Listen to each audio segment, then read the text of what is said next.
Bismillah Rahmanir Rahim. Assalamu alaikum. Syed Farooq Hasan is back with a new episode of Sky is the Limit. As you all know, Pakistan has about 65% of its population in youth. And there's no doubt that the youth of Pakistan breeds exuberance. And it is my endeavor to expose those talented individuals, professionals, youngsters who are dynamic, who add value to the brand Pakistan. Today I happen to be with one such individual. He is a very young, bright, charming individual. He is heading one of the largest real estate development companies in Pakistan, which owns the first 6-star hotel in Pakistan. Besides that, he is also the president of the Islamabad Developers Association. He has been the president of Islamabad Chamber of Commerce also, and above all, he is the national coordinator to Prime Minister of Pakistan on tourism. That's quite a bit of portfolio that he's handling. Besides that, he's also actively engaged in sports. He is into bike racing, car racing, and other games. So let's talk to Sardar Yasir Ilyas. Assalamu alaikum, Yasir. Walaikum salam. Kaise hain aap? Bilkul theek thaak. Thank you very much for giving us time. It's a pleasure to be with you here. We've met up quite a few times, and you've always inspired me with your energy. Thank you. You're always on the go, always on the run. And I thought you'd make a very good role model for the youth of Pakistan. Thank you. And just recently, congratulations on being appointed as the National Advisor to Prime Minister of Pakistan on tourism. Thank you. That's a big portfolio, and this is what we need right now. Yes. And I'd be eager to know what kind of value you'll be adding to this portfolio.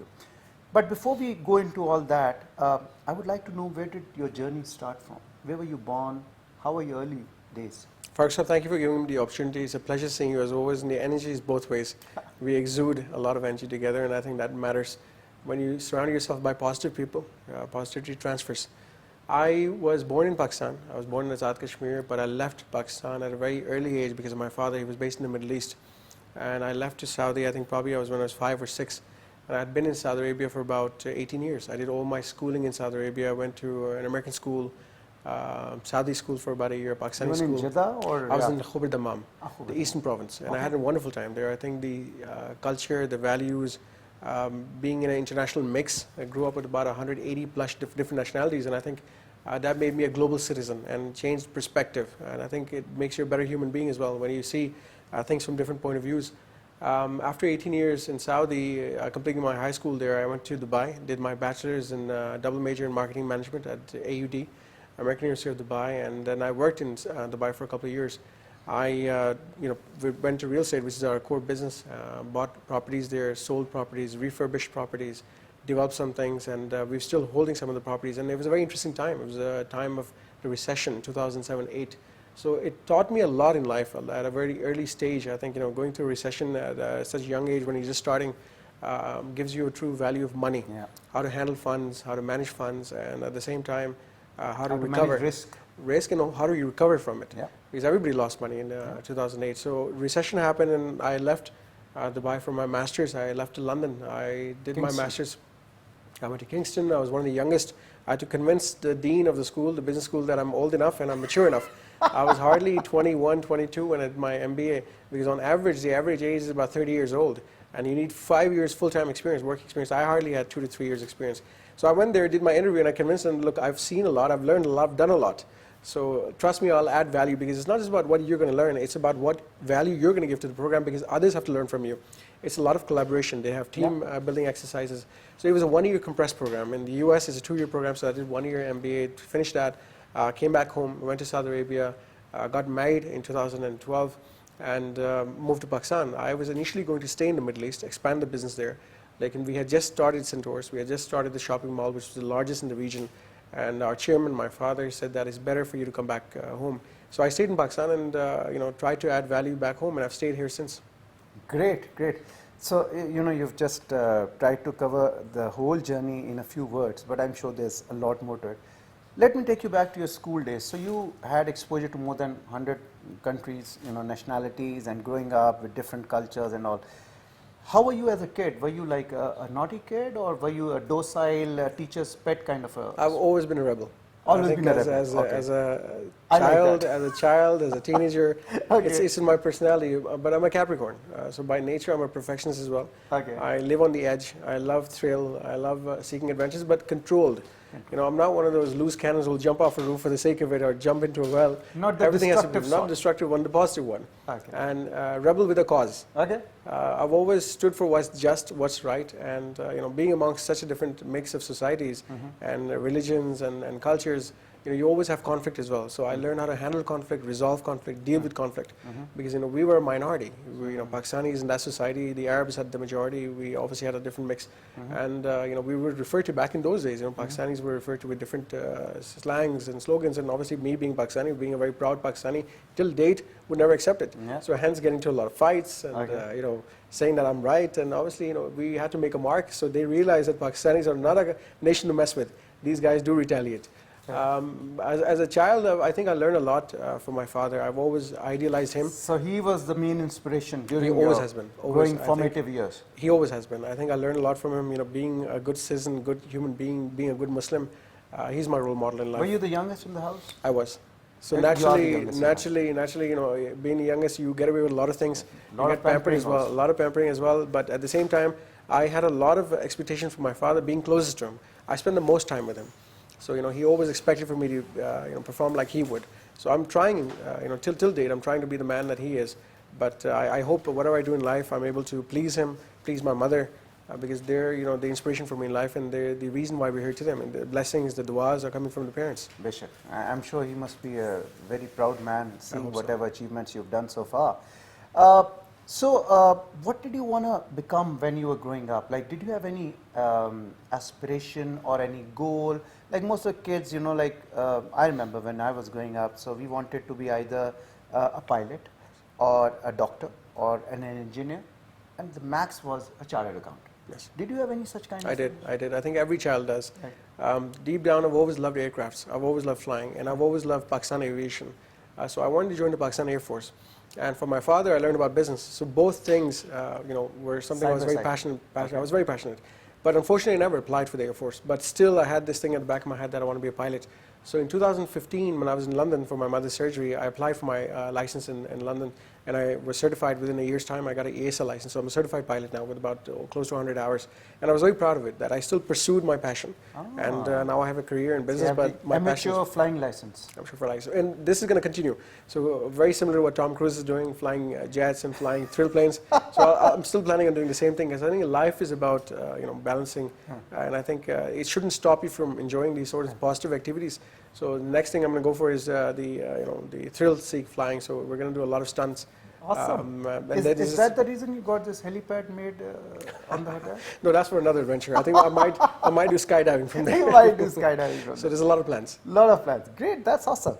Okay, so when you passed out from your school and then you went to Dubai, you said, and there you obviously got exposure to business. That was the year 2007-8, when there was the credit wave. A lot of businesses going down, individuals going down for that matter. It must have been a good learning from that perspective. Then you went back to Saudi after completing your bachelor's. Yes. And what were you doing there? Saudi was interesting. Saudi had a lot of prospect even back in those days. The industry was picking up a lot in Jubail and Riyadh. Okay. And His Highness MBS had not come in then. The Saudi that was there then and the Saudi that is there now, two completely different policies, completely different strategies. And I wish this was there when I was there. I probably would have stayed there longer and developed a huge industrial setup, because Saudi has evolved like anything unexpected by anybody.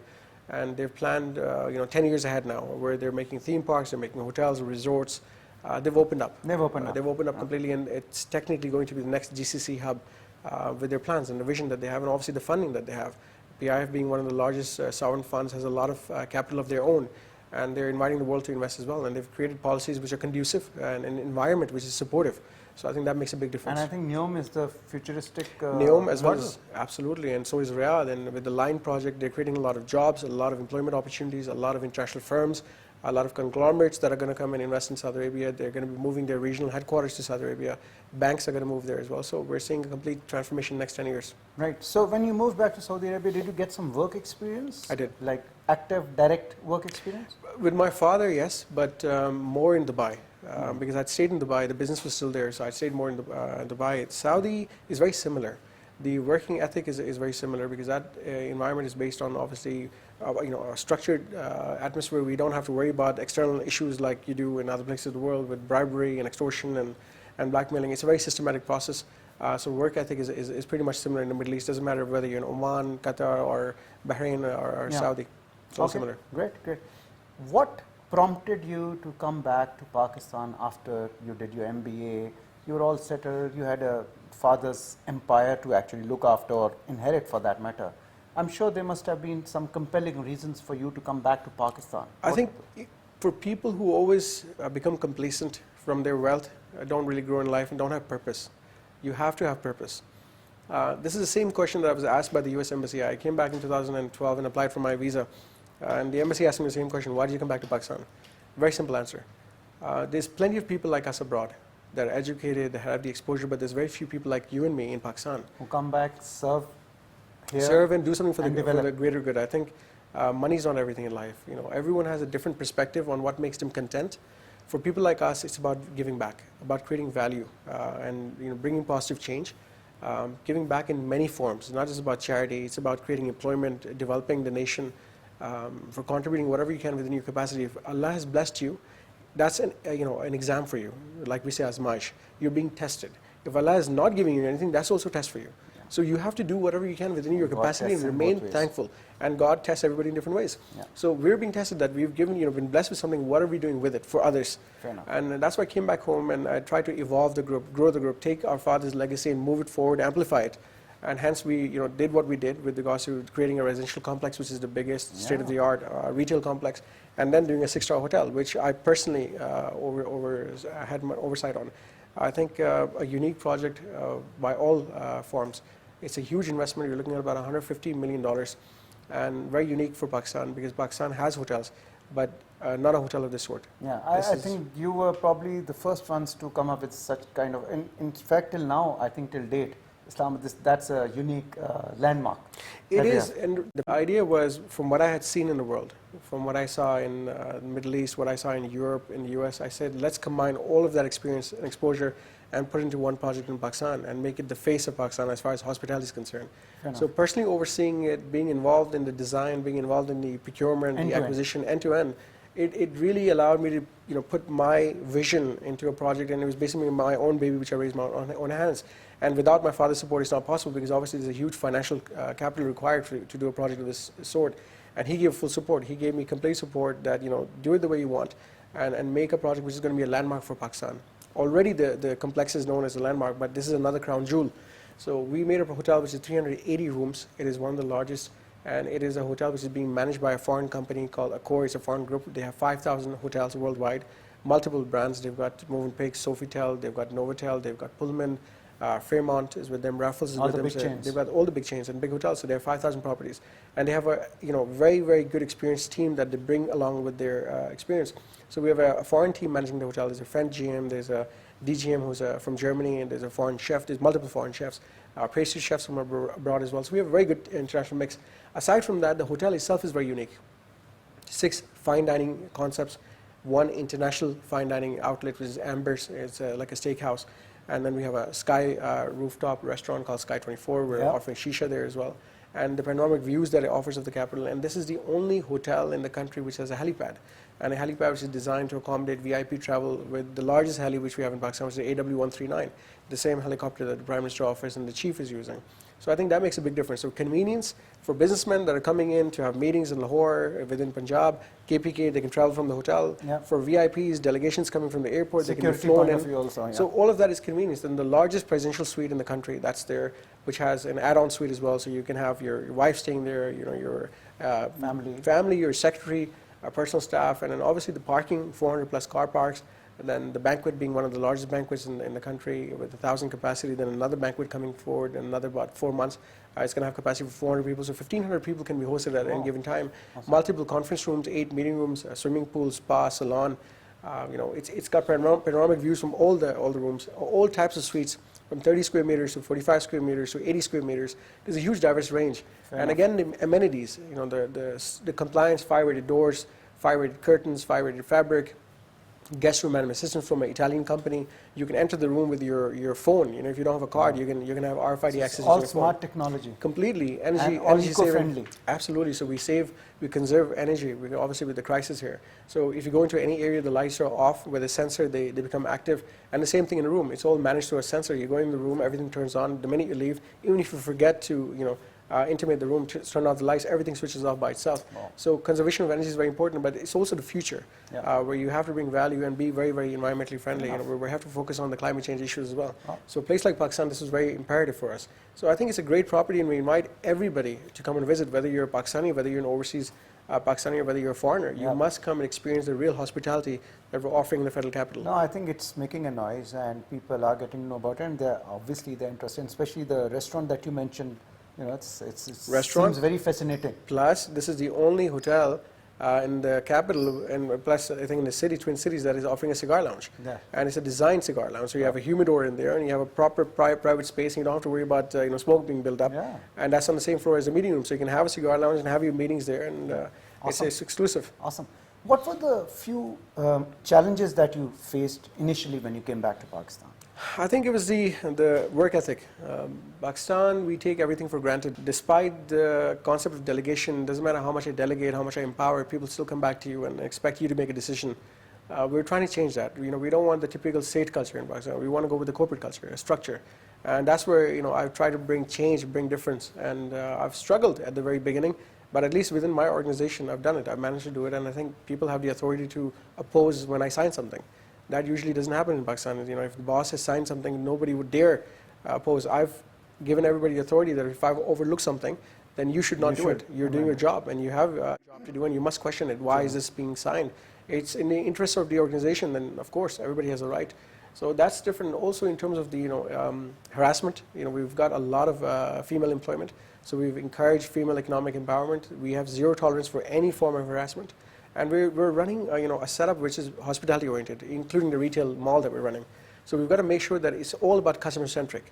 Everybody knows that we have to support the customer and make a conducive environment, which is very, very much in line with the family values that we have in Pakistan. We're a culture, we're a society where we appreciate families, we appreciate kids, we appreciate elders, we respect them. That's the same culture you find in the organization. We are more like a family here and less of an employee setup. We have people that are here for more than 12 years, more than 13 years because of the affiliation. So that was a great change for me, and I think I try to do what I learned, implement what I've learned abroad, and bring that to Pakistan. Awesome.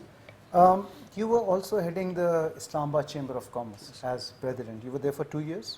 I was there for a year. It was a 1-year tenure. Okay. And how did that come along, and what value did you add when you were there?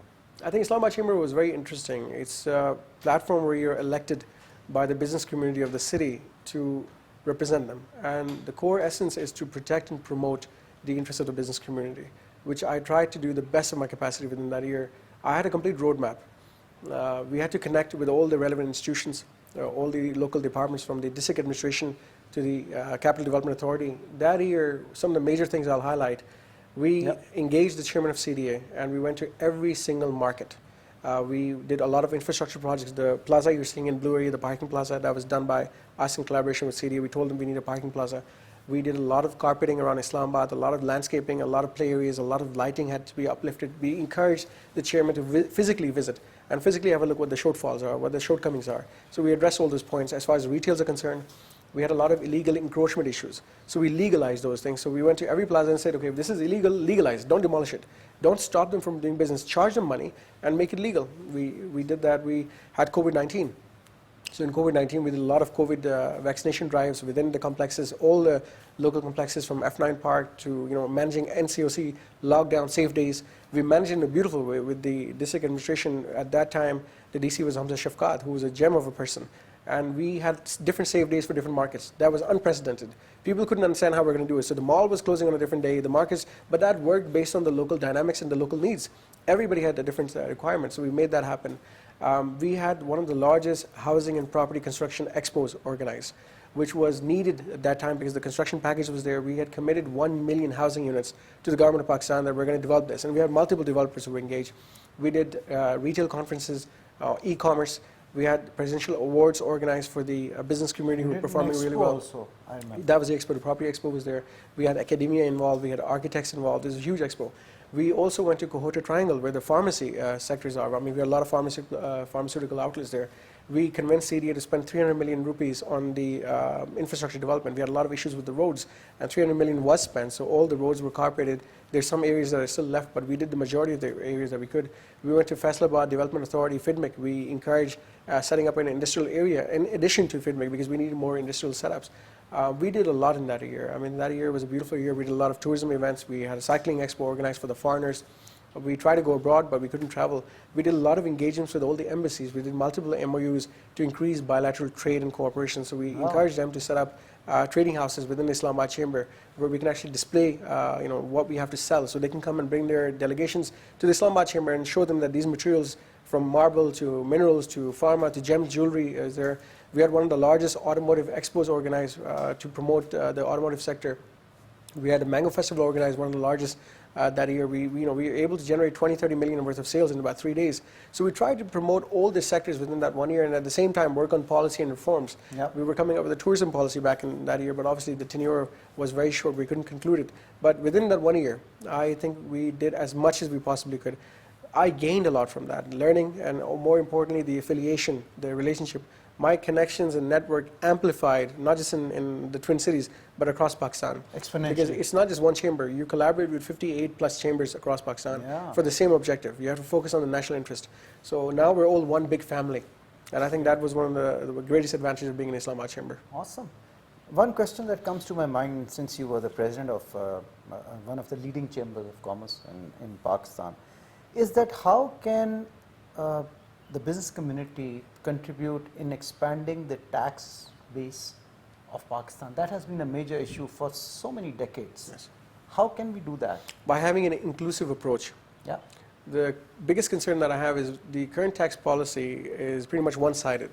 With any government, every time we discussed about this for the last 10, 15 years, we hear about a budget and we hear about a plan and we hear about it right towards the end, and then they say, okay, the business community has been taken on board and discussed. Yes, they do discuss things, but how much of that is actually implemented? So the simple way is listen to all of us. Listen to what Sialkot is saying, Faisalabad is saying, Punjab is saying, Sindh, Karachi, Islamabad, Rawalpindi. We should FPCCI is saying. And based on our own feedback, I can tell you that the biggest gap that we have is with the traders, the general retailers. Yeah. People like us in the corporate sector are already in the tax net. So there's about 3-4% we're talking about. What about the general traders, the open market that's happening? So there's a lot of areas that are not really following the FBR guidelines because they're not really comfortable with it. So a fixed tax model is one basic thing that we should start working on. At least get them within the tax net. Once they're in the tax net, we can work something out. Tweak. Yeah. Right now, the entire tax burden is on people like us, which is not sustainable. And it's never going to be sustainable. There's always going to be a fiscal deficit. The only way to overcome that is by taking everybody across Pakistan, especially the traders. So we're saying that the current GDP is about 410 billion. I can tell you that undocumented, it's way above 500 billion, way above 600 billion. Yep. Because it's not documented. The only way to document it is by convincing them that yes, we'll charge you a bare minimum. Come on board. Bring them on board and give them something for their tax. Give them some favor. Give them something in return that they feel safe, they feel secure. There should be good, healthcare. There should be good policing. They feel that we're getting something for a tax value. And once that's there, everybody will subsequently follow. And plus, the only solution is digitization. If you digitize the entire system, there's no escape. Great. Get rid of the 5,000 rupees note. Well, those are suggestions. I'm sure you can talk with the senior level officials in the ministry and all. What were your major challenges as president of Islamabad Chamber of Commerce? I think one of the biggest problems is the Chamber of Commerce are a lobbying forum. They're not recognized as a government entity. They're a private entity.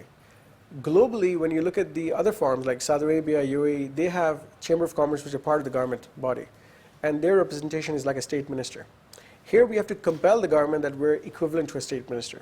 technically we are, because we're representing 5,000, 10,000, 15,000 members, all taxpayers. So imagine the contribution.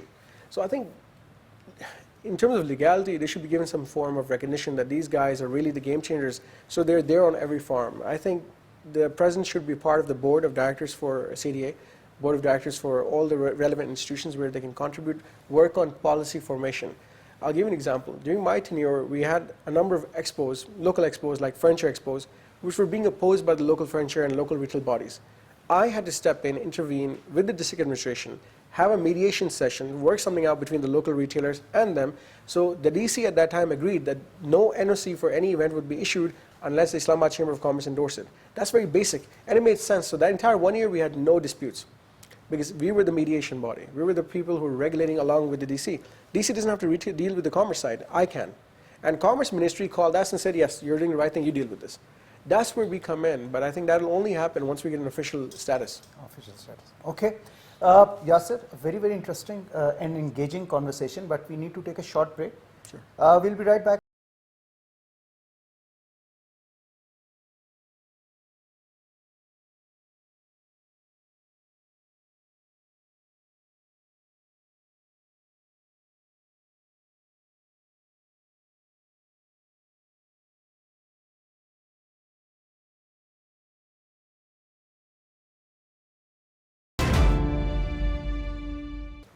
Welcome back to Sky's the Limit with Syed Farooq Hasan, in conversation with the one and only Sardar Yasir Ilyas. Yasir, tell me, you are also engaged in sports, and you are into car racing, bike racing and other sports also. So what got you into that? Those are dangerous sports, you know that. Let me clarify that these are all regulated and governed forms. No illegal street races happen. Okay. Plus, I don't get time. Okay. I started in Dubai. Yeah. I had that opportunity because Dubai has one of the best circuits, Autodrome. I did these mini Formula One tracks there. Okay. I had many heavy bikes. I started with CBR 900. I had a 954. I had a 929. I had a R1. Okay. I had the next generation R1 is a Skull Edition 2011-12. Then I bought a Ducati Panigale R. These are all super bikes. Okay. So I've had an amazing experience with these motorcycles. And Dubai had the roads, so that really matters if you have the infrastructure to enjoy those activities, because there you can really pull and push as far as you want. But I think here we have limitations. So that's where it all started. I mean, flying happened in London, and these races happened in Dubai, and I've always enjoyed them. Being in Pakistan, I couldn't spare as much time. I tried, getting some nice cars here, some motorcycles. I still own a few. I mean, I had the BMW i8 back in the days. I sold that, and here I've currently got two Harley Davidsons. I've modified one. It's a completely customized one with a wide body. The question is, do you get enough time to actually enjoy them? I recently bought a motorcycle. I bought a S1000RR, which is a beautiful racing red edition from BMW. Oh, yeah. And I bought it in 2023, and it currently only has 120 kilometers on it. Oh, okay. And more than me, the service advisor who does the servicing, he drives it more than me. Time is the biggest problem, but then again, infrastructure. So we're now working on creating a platform where people can actually enjoy these sports. Yeah. We don't want street racing to happen because it's not regulated. Yes. It's a risk. Yeah. And obviously, we've had some unfortunate accidents also. Many accidents, and we're seeing a lot of people now modifying cars in Pakistan. Putting AMG engines into basic C200 cars. There's nothing wrong with it. There's conversions happening globally, but the only thing I advise people is to do it through regulated bodies, do it through authenticated workshops that you can actually trust, because there's always a risk. Whenever you tamper, it's like a human body. When you tamper something, it's never the same as a factory-made original. So don't take a risk with your life. The reason I say this is not just you who's losing what you're losing. You're leaving a complete catastrophe behind for the others. So your loved ones, your parents, your wives, your siblings, they're going to remember, they're going to be scarred for life. So don't take a risk. And plus, Allah has made us, but there's no spare parts. So if something goes wrong, if you have an accident, especially on a motorcycle, if you have an accident, you're an organ donor. And similarly with the car, these high-speed cars have serious consequences. And the best example I can give you is the Porsche GT. Which was being driven by Paul Walker's friend. And Paul, we all appreciate, a great actor. And Fast and Furious, he couldn't survive. So we don't have second chances, and life does not give us second chances. Life is a beautiful gift from God, and if Allah has blessed you, make use of that life. Yeah. Don't waste it. Yeah. You patronize other sports also, I believe, like football and other. Would you like to? I do a lot of sports. I love everything that I can do. Bowling is great. Cricket I used to play sometimes. I think we all have to look. The thing is, body's like a machine. if you're not going to engage yourself, Yeah. you're going to get rusted. Yeah. I played golf as well. I mean, I didn't play golf for 2 years. I didn't have time. I just started playing a couple of weeks back, and I was as active. I was because it's muscle memory. It stays. And a lot of things, it's like riding a cycle. Bicycle, you've ridden it once, you don't forget it. So I encourage people to do as many sports as possible. Right now, there's pedal courts that are being built up in Islamabad. Enjoy the greenery, enjoy the serenity, enjoy that quality time. A lot of us, many of us, are sitting in one room, but we're engaged with somebody else on that phone. And I think phone is one of the biggest destructive forms these days. So I encourage people, get out there, enjoy life, because today you have an age factor which supports. Tomorrow that age factor is going to be against you. When you're 50 plus, there's going to be a lot of wear and tear, whether it's meniscal tears and fractures, L4, L5, nerve compression, disc, multiple things I can tell you. So that's one thing I'll tell you, education-wise. Now you guys all have an encyclopedia in your hands. Ask AI anything. Ask as many questions as you want. Learn about your body, learn the way the body behaves, and learn about having a good health, a good diet. It really makes a difference. And you're going to be focusing on longevity. You're going to be prolonging your life. You're going to be making sure that your body is actually, right now there's weight scales that can tell you if you're age 35, but your wear and tear makes you like an age 40. 40, yeah. So that's how advanced technology is nowadays. So be aware, be aware. I mean, in this technology's era, if you're unaware, then there's no one to blame but yourself. And there's no second chance, like once you lose something, you lose something. Yes. You're on the board of directors of a lot of companies also, you advise also, and those are pretty time-consuming activities. Yes. How do you manage your time? I would like you to share the secret with the viewers, because you're into multiple things, like government affairs, you're looking after the tourism portfolio, your own companies, sports, other things, social work. How do you manage all this? It's difficult, but you learn with time. You have to compromise somewhere, and I think the two compromises I've done is one on sleep, and the other is on personal time. I don't get a lot of time for my own family, for my own friends as I would want. My priority in life has always been family and friends, because those are the sort of relationships which you carry to the end. I'll give you an example. Recently, I saw a really famous celebrity giving his interview on TV, and he was in tears. And they asked him why. He said, you know what, I'm not going to do any more movies. And he said, because my children are grown up, and I don't remember those moments. I don't remember those years. I don't remember those birthdays, because he wasn't there for them. He couldn't, because he gave his time to his work. So you really have to decide, is that sacrifice worth it? So from my side, I feel content knowing that I'm trying to balance. There has to be balance. It's not like you can negate one and negate the other. You shouldn't.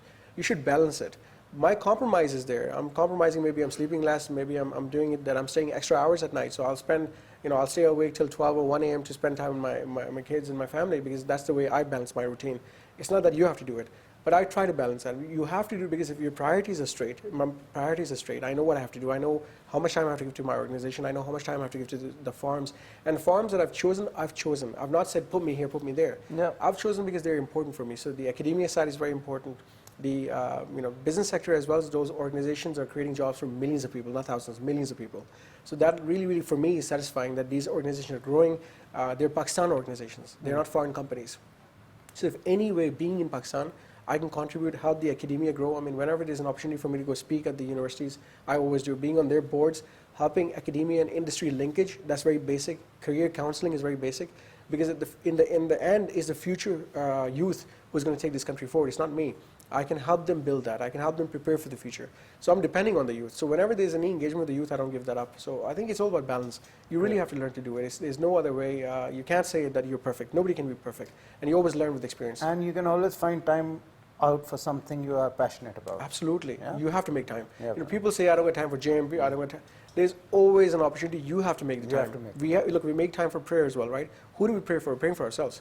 We're praying to Allah, but we're doing it because of greed, right? At the end of the day, what is the objective? That we're going to go to Jannah. Afterwards. So you have to give yourself that incentive that there's something good in it for me and the others.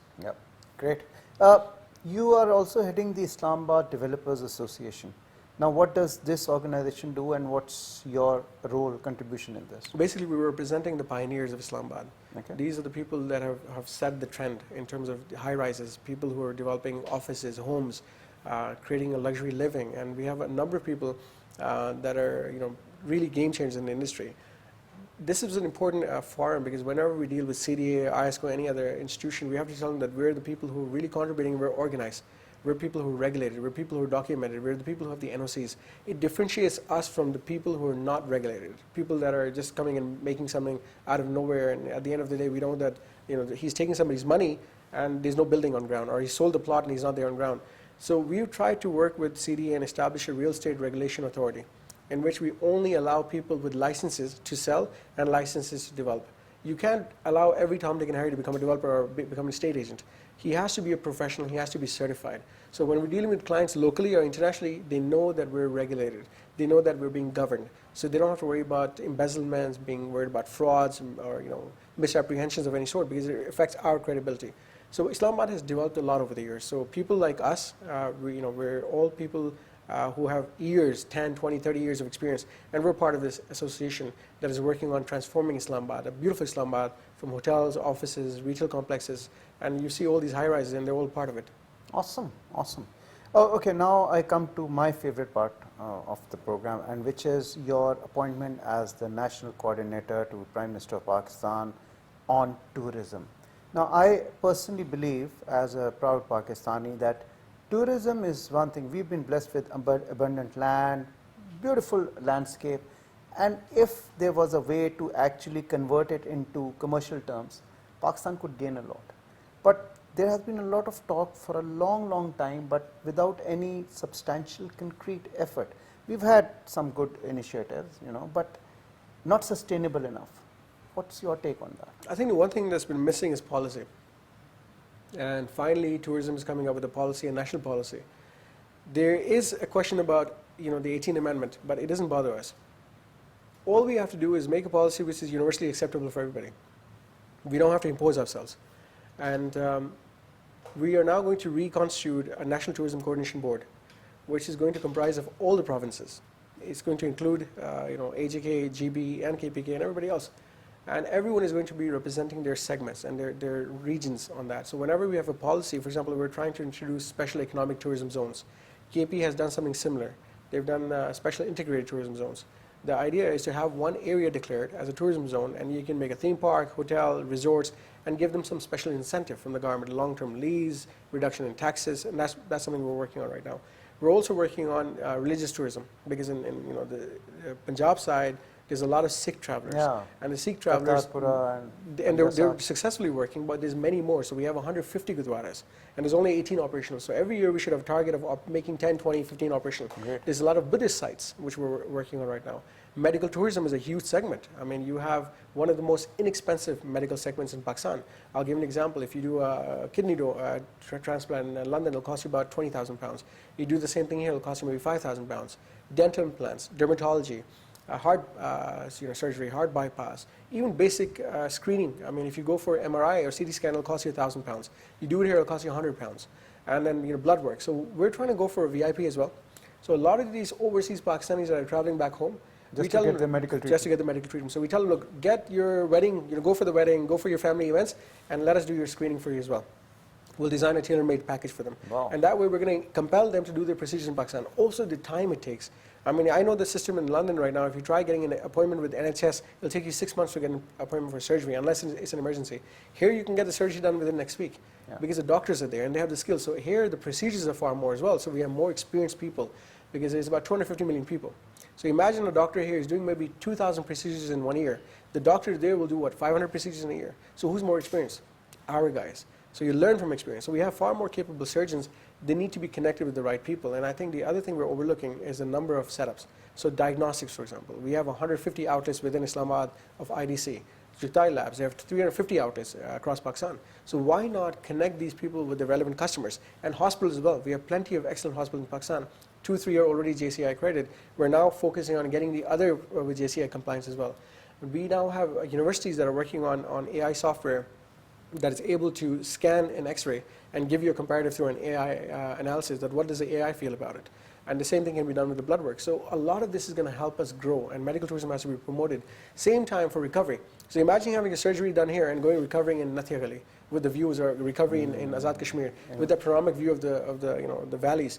So in the atmosphere, being at 8,000 altitude, fresh air. So all of this will help, but we need to compel, firstly, our overseas Pakistanis to come back and have the procedures done in Pakistan, have the screening in Pakistan, and then we're going to start touching the foreigners, because our neighbors are earning about 9 billion rupees for medical tourism. The Middle East is earning billions, and why can Pakistan? So medical tourism is huge, and when it comes to development of our infrastructure and connectivity, we're focusing now on how we can take the telcos to Azad Kashmir, take telcos to GB, so connectivity is very important, infrastructure is very important. We're now working on a very simple model. We're not looking at outright buying of land.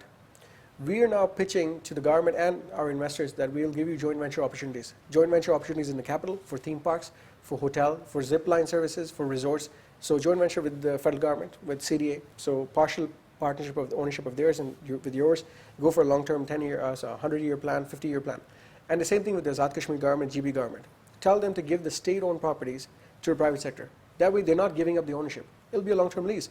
So private-public partnership is the best solution that I have. Yeah. The zip line and the chairlift in KPK, Swat.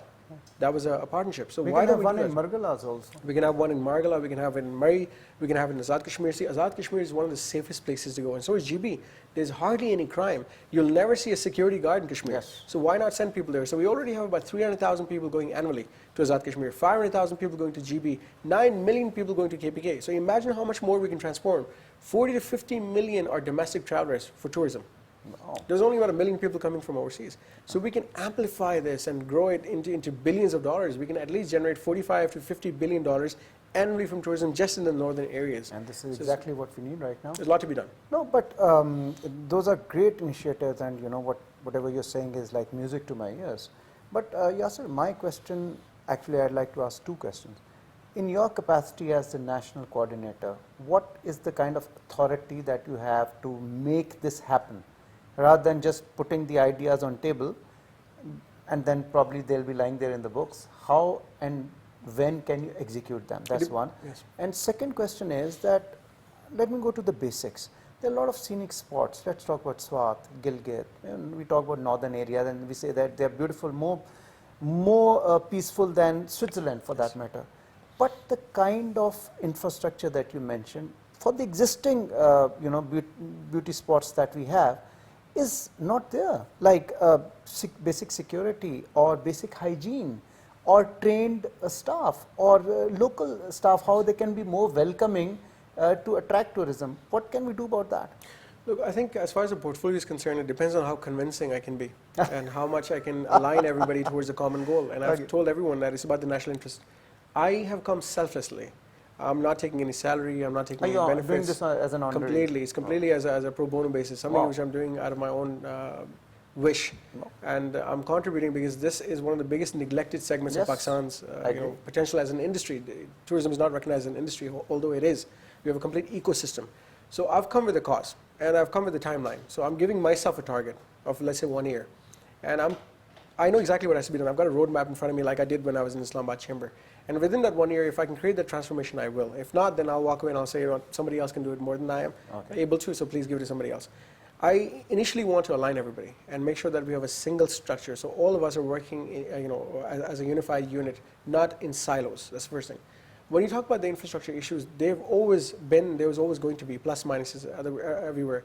We need to cash in on the plus sides.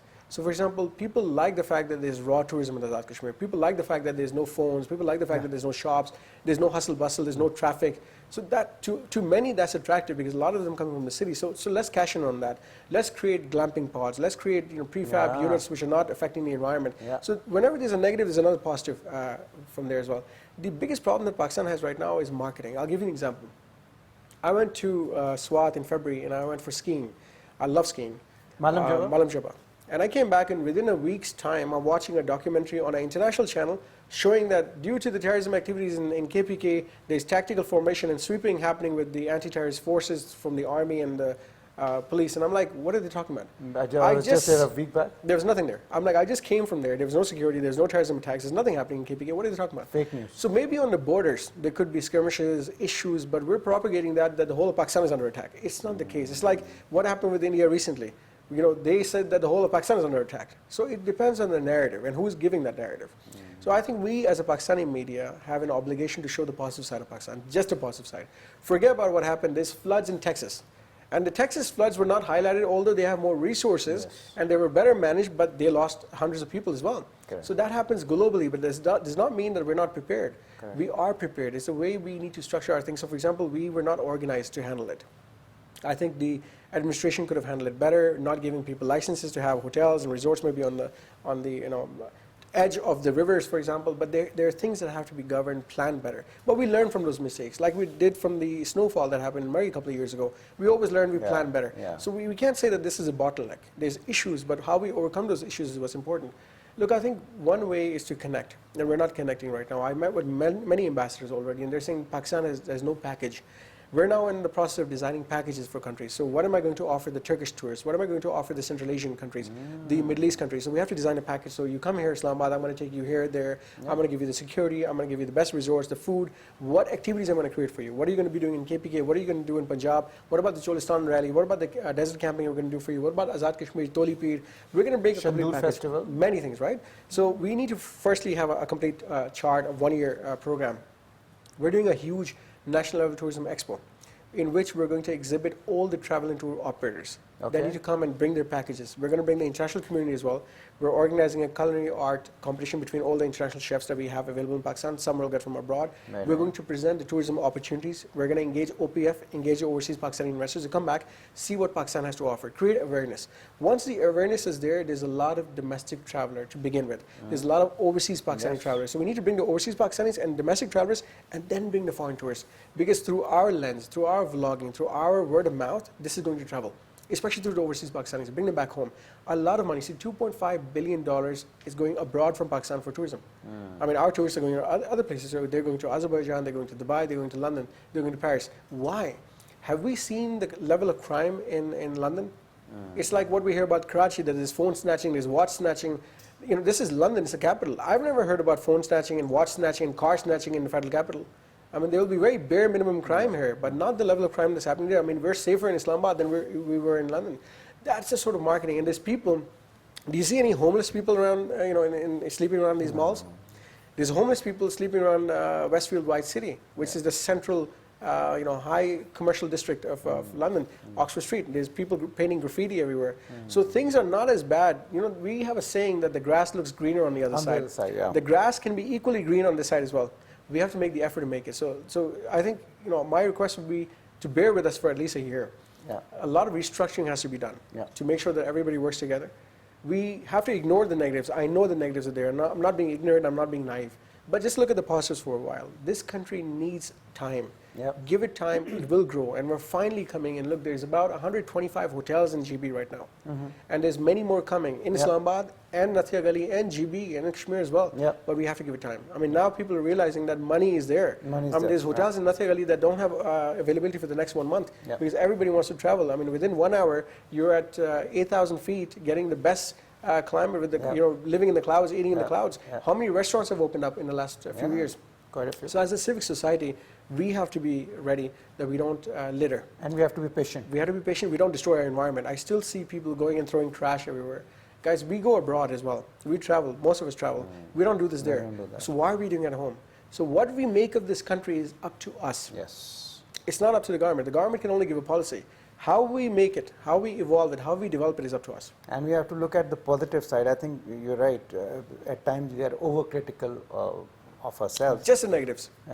And I know you're a very focused person. So if you say 1 year, I'm sure after 1 year we can expect something good. Otherwise, I won't be here. Otherwise, you won't be here for that matter. I think two very important points that you mentioned. One is the religious tourism and one is the health tourism. I think those are two low-hanging fruits which we can readily capitalize on because we have those religious sites and we have some very good hospitals here also, like in Karachi, Lahore, Islamabad, on which we can capitalize. Also coming up with a narrative. See, we're trying to make a slogan for Pakistan. Pakistan is a country where beauty breathes, history speaks, adventure lives. Wow. Imagine having that on a billboard somewhere in maybe New York or having it somewhere in Dubai. We've talked about Habibi come to Dubai. We've talked about Malaysia, truly Asia. Have we talked about Pakistan anywhere? Have we seen anything about Pakistan? So we have to have a national narrative. National narrative for tourism. Absolutely, agree. Yasir, much as I would love to continue this talk, we have paucity of time. What are your future plans? What do you want to do? There's a lot to be done. Okay. There's just a lot to be done. I just wish that Allah gives me the strength, the ability to perform, live up to everyone's expectations. Our interest is in line with the national interest of Pakistan. I always say this, that hum hai, ye mulk is mulk ki wajah se, agar ye mulk hai to hum hai. And I think the the one thing which is very important for the youth to understand is people like us can bring change, positive change. I have no objection, no concern with regards to youth going abroad. I went abroad. I learned, I gained the experience, I got the technical ability, and I came back. Plus, my father, till date, is one of the biggest contributors in Pakistan in terms of foreign remittance. In our company, we're sending back over 11 to 12 billion annually because of remittances for Pakistanis that are working with us. So there's no negative aspect in that.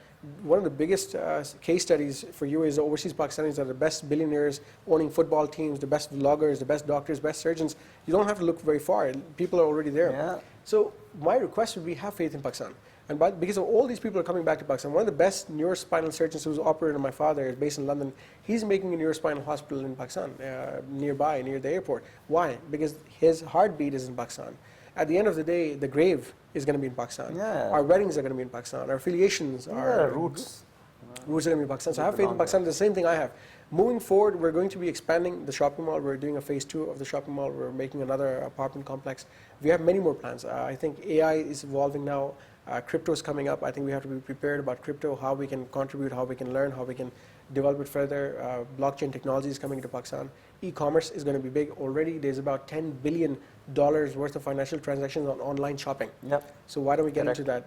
We have seen Booking.com, Expedia, and all these companies. They're not ours. Why don't we have a Pakistani website? So now we're making a Pakistan tourism portal. But these are just basic ideas. There's many more that you, the youth, the people that are abroad can come up with because Pakistan has yet to grow. Pakistan is a place where you can take an existing idea and re-implement it. It's like having an incremental change, incremental innovation. Yeah. You don't have to do a breakthrough revolution because Pakistan is already, a place where the market is ready now. It's not a place which is raw. We have the talent, we have the infrastructure available. All you have to do is bring an existing idea that can be replicated in Pakistan. Yeah. It's very simple. Absolutely. It's not rocket science. Great. Any message for the youth of Pakistan? Have faith in Pakistan. Be proud of being a Pakistani like I am, and you can be as well. You should be. Don't lose faith in this country. The biggest problem that I have, Islam also says the same thing. Na umidi or mayusi gunai. So you cannot be hopeless. Yeah. You should never feel hopeless. Always look at the positive. Look at the light. There is light at the end of the tunnel. The question is how long is the tunnel and how fast you can get there. And that is up to you. So I think Pakistan is a beautiful country. Look, I think we've shown our resilience with the recent episode that we had with India. Yep. We've shown how capable we are, strategic edge that we have. And strategically, with our location, this is the best place to be. We've now signed multiple MOUs. We're having a trade route opened from Pakistan to Uzbekistan, and Afghanistan is there. We're going to be doing the same thing with Tajikistan as well. Our trade routes are going to connect us with Central Asia as well as Europe. So we're going to be enhancing our exports. Globally, our image has changed in terms of technology as well. You've shown that you have the most superior air force in the region. That's because of our technology, our capability. It's like giving a Ferrari to an amateur. You gave a Ferrari to a professional. He drove it like a Ferrari. So our pilots are the best. So there's no denying it. And we've shown that even in terms of cyber warfare, we're way ahead.